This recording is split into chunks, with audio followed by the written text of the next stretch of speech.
What it do, my people? I love you guys so much. I got a question for you. What do people expect out of you? What do people come to you for? Why? What is your purpose? Why are you even here?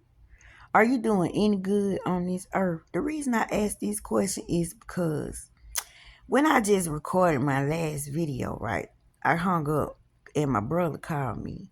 He said, Tasha, somebody want to talk to you. And it's this lady that we know, right?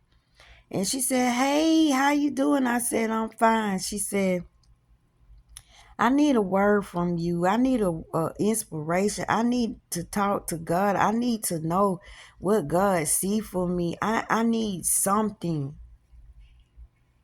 And so I told her, you know what, baby, I'm going to pray. And you call me personally because she called, my brother had his phone.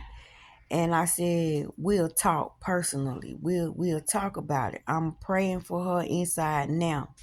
And I know God gonna have a word for her. But I told my brother when he got the phone back, I said, Tori, don't it feel good that that's what people know you for? Even them people that be saying they don't like you, you crazy, you a witch, you work roots, you is this, you that.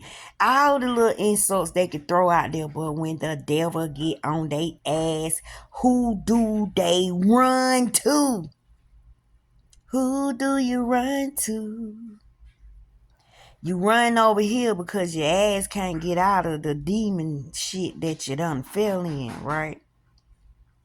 So my brother was like, that's why I told you, don't let this situation destroy your identity or destroy your character. Just because somebody lying on you don't mean a goddamn thing. They still got their name in your mouth. They still talking about you. So just know your name is a blessing. Just they don't even know saying my name and saying it in an evil way don't do nothing but make them sick, make them stagnant, snatch stuff from them, make them lose stuff, and sometimes they life. And I've seen it happen. So me and my brother, we like this, right? So my question to you today is, what do people come to you for? Like, what do people be looking for you for? Do people be hunting you down? Do people be searching for you? Y'all, this the third person just this morning, and it's like 11 something. It's not even 12 o'clock yet. And all these people call me because they need prayer. They need a word. They need guidance. So I told my brother, I said, it's sad that they can't go to God themselves and get the word. Like, why they gotta search for us? And my brother said, no, that's not sad because some people can't hear. Some people is just not ready. So if they're asking, they coming to you because they can see the God in you. They know that's what you do. They know those are the fruits you bear. He said that's a witness to let you know who you are. I said, boy, you said a mouthful then.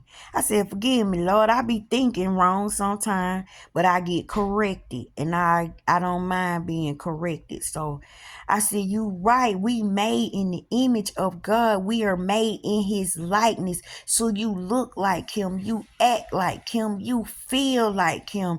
And you came out of his own eternity. He didn't say you came out of eternity. You came from his own eternity, meaning you got the knowledge of God, the fear of God, the righteousness of God, the faith that God has. You are an exact replica of him. So if a problem is haunting a person, that higher self in that person probably can't get to them. It's going to direct them to you. So that's a higher person connecting with a higher person. And when you talk to the person, and if you really made in God's image, you do not look at their problem. You do not judge them. You do not beat them up. You talk to the issue. You talk to the problem. And you have them people in there crying. You have them in there wanting to be saved. Now understanding God. So I understand our purpose. And the issue in my marriage was I counsel people too much. I'm always talking to somebody. And my husband kind of felt neglected But he didn't realize he was never home. He was always on the go. So if I'm alone all the time, I'm going to study. I'm going to read. I go to God for everything. I'm a heart transplant recipient, crying out loud. I'm not normal. I ain't into no worldly stuff. I done died a whole bunch of times and came back. I be with the Lord himself. Jesus, the one everybody say ain't real. I ain't got time to be worrying about this worldly stuff. So my gift and my anointing bothered my marriage, but it didn't bother my marriage. It bothered what's inside of my husband, because guess what? I'm not with him, and God's still sending people to me. But guess what? He ain't with me. My grace is gone. My protection is gone. My abundance is gone. All the good I had to offer is gone. The love I had to offer is gone. The inspiration I gave is gone. The encouragement I gave is gone. And I said, dang. You don't realize you bring so much to a relationship. And now that we're separated, it's like God put me in a heavenly place. And I look at him, that man going through so much hell and destruction and failure after failure after failure. He's living in the land of the dead. And God moved me to the new earth. It seemed like we got into it and we separated. No, that situation had to happen so it could push me. And I irritated him so bad, he got rid of me. Y'all, I don't feel bad at all. And I'm going to keep on walking the way I walk. I'm going to keep talking the way I talk, because what other purpose is worth being? What other purpose? What? So you can get on TV and do what? What other purpose is there? So you can run for a country? Like, what other purpose is there? Our feet on the ground. People walking around on the ground. Eyes and ears are on the ground. And people seeking, but they scared. Church done hurt people. Church judge people. Church make you feel so goddamn bad, like you ain't nothing.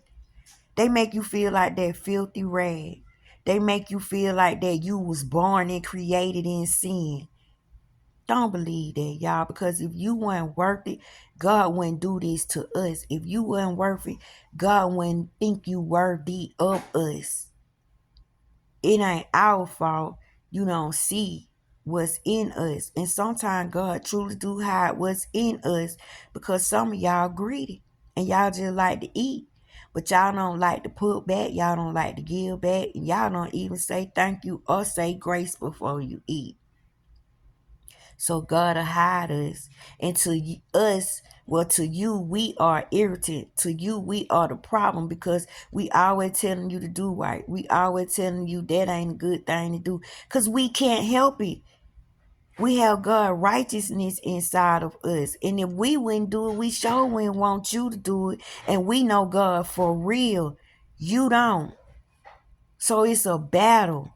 And so I want to thank God this morning for showing me that how special I am. But just because this lady called me and she said, you feed my soul. She said, oh my God, when I talk to you, I feel like I get it. I feel like I can make it.